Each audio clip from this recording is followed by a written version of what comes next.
Ampifaliana mandrakariva ry havana malala nazontsika miona toy izao mihaino ny tenin'Andriamanitra malala ny sitrapony koa ary andray sakafom-panahy amin'ny fizarana izay ataontsika eto.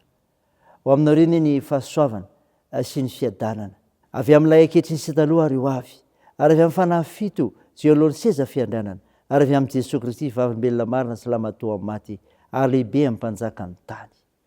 Amen. Sabotsy 10 Jona 2024. Ivanjinantsika lohahevitra manao hoe miaro ny olony ny tompo. Andeha ry havana idera sakalazan'Andriamanitra isika. Andeha misaorany Jehova, ianao rehetra mpanompony Jehova, izay mitoetra aloha an-tranon'i Jehova. Manandrata ny tananareo amin'ny fitoerana masina, ka misaorany Jehova. Hitanao avy any Zionany Jehova, mpanao ny lanitra sy ny tany. Amen.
Ivavaka isika.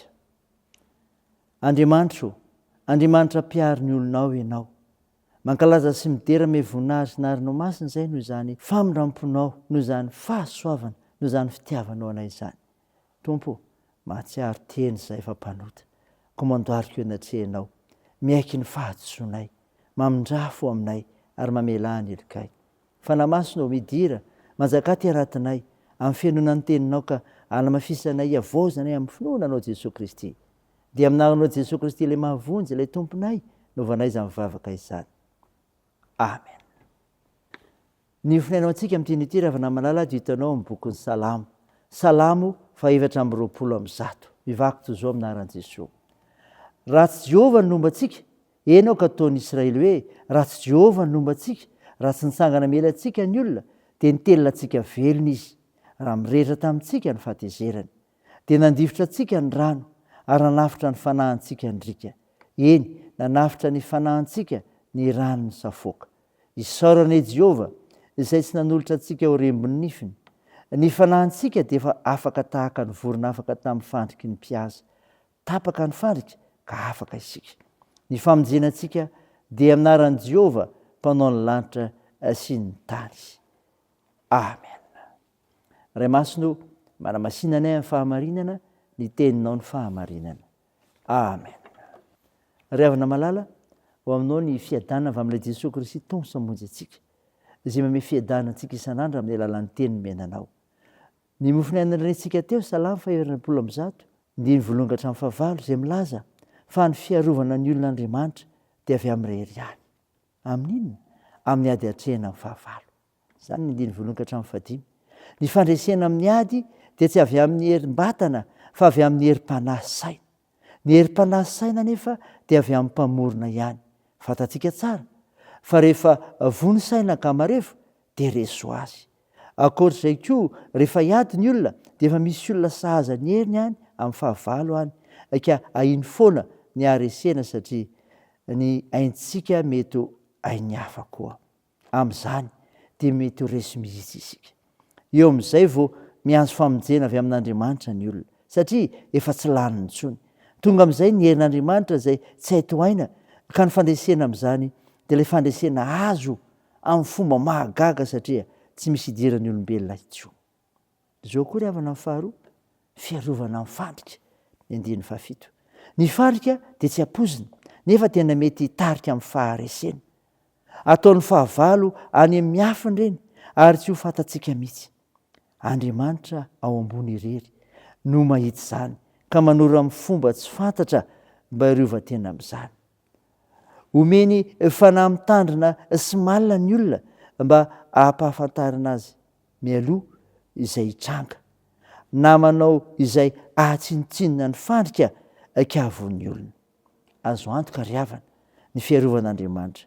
Hoy ny teny eo amin'ny Genesis 3:1, aza matahotra ry Abrahama, izao no ampinga anao sy valin-pity lehibe indrindra ho anao. Izy no ampinga antsika miaro antsika. Izany ry havana ilay Andriamanitra ifahafantsika. Raiso izany, azonao mandray azy ho ampinga anao amin'izay rehetra hatrehany dia ho voninahitra ny anarany. Amen. Mivavaka isika. Tompo, misaotra ny mofonay nanomenao izay manazava anay fa ny fiarovan'ny olonao Andriamanitra dia avy aminao rery ihany. Amin'ny ady hatrehana amin'ny fahavalo, fiarovana amin'ny fandrika. Tompo, minolo tena ho anao izay ary manavoa izany koa ka miaraka aminao amin'ny androm-piainanay rehetra dia tahio ny faharoan-tenanay ho anao amin'ny fiainana sy famonjena nataonao anay. Tompo, vonjeo firenenay, esaony nosonay, tahio ireo manandraikitra amin'ny fitsaboana ka hositranonao ireo marary, ampirezinao ireo manamanjo, anohanao ireo marivo zokiolona ihany koa ary amonjenao ireo mahantra sahirana. Tahio ny asa fihazakazahanay, ny fianarana, fikasana rehetra. Ny vavaka dia ataony amin'anaran'i Jesosy mpanavitra anay, ilay nitsangana tamin'ny maty ary efa nampiandrana koa ny vavaka manao hoe: Ranay eo izay any an-danitra, ao masinana eny anaranao, ho tonga anie ny fanjakanao, atao anie ny sitraponao ety an-tany ho tahaka ny any an-danitra. Mihena an'io izy anona sahaza ao anay, ary mamelà ny helokay tahaka ny namelanay izay mieloka taminay, ary aza mitondra anay amin'ny fakam-panahy, fa manafanay amin'ny ratsy, fanao ny fanjakana sy ny hery ary ny voninahitra mandrakizay. Amen. Raisa amin'ny finoana ry havana nijodrana tolotra anao amin'anaran'i Jesosy Kristy. Hitanao ny tompo kambinina so salama amin'ny zavatra rehetra ny enao, tahaka ny anambinina ny fanahinao ihany. Amen. Teo an'Andriamanitra irery ny voninahitra amin'ny anaran'ny Ray sy ny Zanaka ary ny fanahy masina. Amen.